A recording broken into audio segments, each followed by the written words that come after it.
Now let's read the chapter A Narrow Escape, written by Leela Majumdar. This happened a long, long time ago.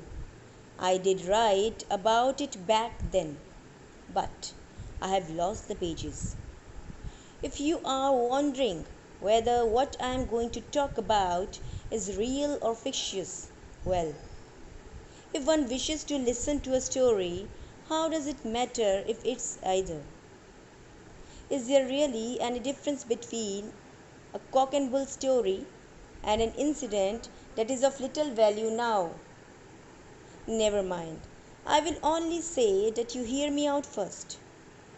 As most will know, during the Second World War, scores of people, scared of being bombed, had fled from Calcutta to various noxious and dangerous places. At that time, one of my uncle's families had been considering moving to Kurseong for a couple of months. So, a small cottage at a reasonable rent was found in a healthy and beautiful place. My eldest aunt, however, refused to relocate to a house that she had not seen before. Hence, Tyapa, her dear grandson, was sent on a recce of the house. Now let's understand what we have read till now. A Narrow Escape is a story written by Leela Majumdar, a writer of children's stories in Bengali. It tells the story of Tyapa and his experience in a hillside house.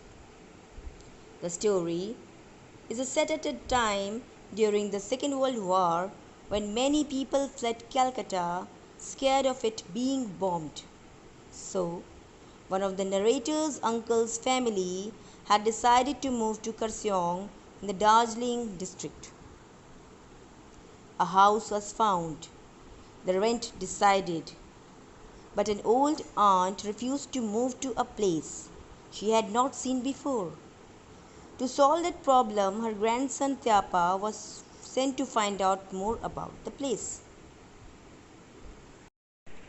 The obedient grandson packed his woolens and a thick blanket in a small suitcase and set off on his journey. He dropped by at the landlord's office to collect the keys, but was told that he would not require a key to enter the house. The person also informed him that a postcard had been sent to the watchman and mattresses, pillows, as well as utensils had been arranged for. He just had to meet the watchman upon his arrival in Kurseong. The train chugged in on time. Tyapa got off and lugging his suitcase on his shoulder, he took Bhowhill Road to his destination. The landscape was lovely with serpentine roads and corner shops selling rice, lentils, potatoes, salt, and essential stationery. Now let's understand. Tyapa was an obedient grandson. He went to the landlord's office to collect the keys, but he was told that he would not require a key to enter the house. He was also informed that a message was sent to the watchman to arrange everything for Tyapa. The train was on time. Tyapa arrived at a beautiful town. He had a suitcase on his shoulder. He saw the serpentine roads there and various shops selling rice, lentils, potatoes, salt, and essential stationery on his way. Halfway down was a small lane to the right. Tyapa took a turn and there stood before him an elegant, picturesque house, the only one in that area. It had a red tin roof, green doors and windows, a red wooden gate. He pushed the gate and it creaked open. He walked inside and shouted out for the watchman. There was no response. A few minutes later, he called out again. No one came. Tyapa was an impatient man. He went ahead, pushed open the glass door and went in. Now let's understand what we have read till now. There was a small lane. Lane means a narrow road. So, there was a small lane to the right. He took a turn and he found a beautiful house. It was the only one in that area. A red tin roof, green colored doors and windows, and a red wooden gate. He pushed the gate. The door had a creaking sound. He walked inside and shouted for the watchman. But there was no response. Thyapa was not ready to wait for any more. He went ahead, pushed open the glass door, and went in. The hall was long. A mat made of dried coconut shells lay on the floor. There were sofas, tables, and even a mirrored rack to hang hats and umbrellas. Thyapa played with the switches and the bedroom lit up. He turned the taps in the bathrooms and there was water. Everything in the house seemed to be working just fine. The locale was perfect too. Thyapa concluded that they could live here for 6 or 7 months at great ease. He decided to return home the very next morning. So, let's understand what we have read till now. The hall was long. There was a mat on the floor, which was made up of dried coconut shells. It was a beautiful and well maintained house with functional furniture. Thyapa started turning on and off the switches. Then he found running tap water in the bathrooms. There was no watchman waiting for him. He liked the house. He liked the neighborhood too. He thought that he could stay there comfortably for 6 or 7 months. Then he decided to return home the very next morning. Suddenly, it started raining cats and dogs. As is common in any hilly area, the sky, the mountains, and the valley were suddenly engulfed by a thick fog. One could not tell whether it was still day or night, had swiftly fallen over the hills. It was at this time that someone started pounding on the door. Thyapa opened it and saw a rickety old Englishman with a small briefcase in hand and drenched to his skin, staring back at him. There were patches of moss and mud on his trousers, so Thyapa assumed that the man may have slipped and fallen somewhere. His cheeks were hollow, his face pale. He was shivering in the cold, his teeth chattering incessantly. Now, let's understand. Suddenly, it started raining heavily. Cats and dogs means heavily, raining heavily. So, suddenly, it started raining heavily. As it was a hilly area, so it was covered by a thick fog, engulfed, covered. It was not easy to say whether it was day or night. At once someone knocked at the door. Thyapa opened the door and saw an old and weak man who had a small briefcase and was wet due to rain. There was mud on his clothes, so Thyapa thought as he might have fallen somewhere. The old man was shivering and his teeth were continuously chattering. May I please come in? He asked. Of course, what a day, Thyapa blurted. Why don't you change into some warm clothes and have some tea, please? He tried to play the perfect host. The two beds in the bedroom had a blanket each. After tea, the Englishman opened his briefcase to reveal wads of 100 rupee notes, which he carefully laid out on the mat to dry. Then he slipped into bed. But he kept shivering even with two blankets. So Tyapa tucked his most favorite hot water bottle under the man's feet. Then he had dinner and fell fast asleep. Now let's understand. The old man, or you can say the Englishman, asked Tyapa to come inside the house.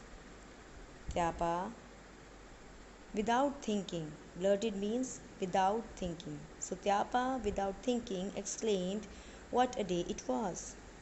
He asked him to change his clothes and to wear some warm clothes. Tyapa offered the Englishman tea also. Tyapa was trying to be a good host. There were two blankets in the room, as already arranged by the watchman. After tea, the Englishman opened his briefcase and laid out the wet notes on the mat to dry. Then he fell into a sleep. But still he was feeling cold, even he had two blankets. Tyapa kept his favorite hot water bottle under the man's feet.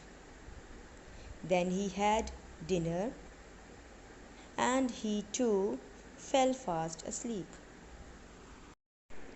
The rain continued for 3 days at a stretch. It was no great surprise that they soon ran out of food. Tyapa searched the kitchen and located a small Primus stove and a torn umbrella. He ran to the corner shop to get rice, lentils, potatoes, onions, and a bottle of oil. However, trying to light the stove was another matter. He would have surely burnt the house down had not the Englishman come running and adjusted the flame. Tyapa's visitor was very affable.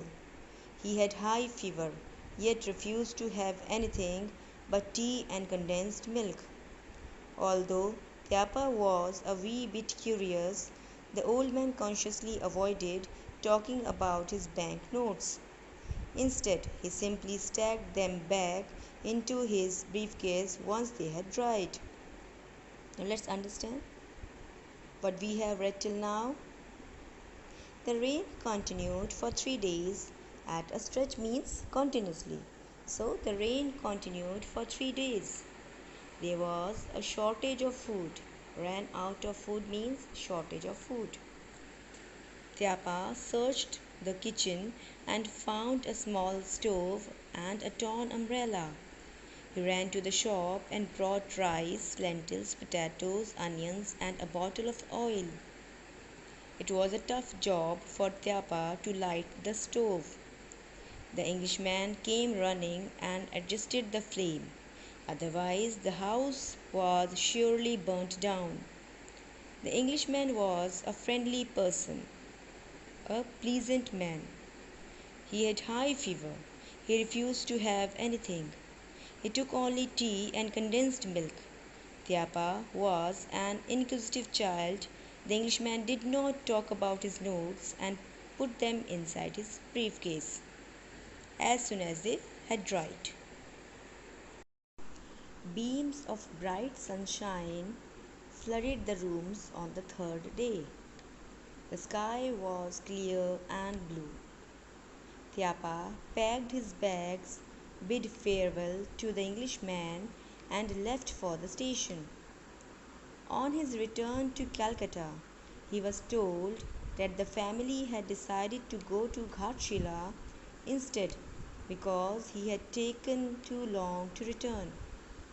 His eldest aunt had already left for the place the previous day. The turn of events quite upset Tyapa. 15 years passed by. Tyapa was a family man now. Once, deciding to visit Kaswang, During the puja vacation, he looked up the same house again. It was available. This time he voluntarily undertook the responsibility of inspecting it. Hence, on reaching the place, he deposited his suitcase with the station master and quickly walked up to the house. He planned to return that very evening. So, now on the third day, there was no rain. Tyapa saw rays of the bright sun in the rooms. The sky was clear and blue. There were no clouds. Tyapa packed his bags and wished the Englishman goodbye and left for the station.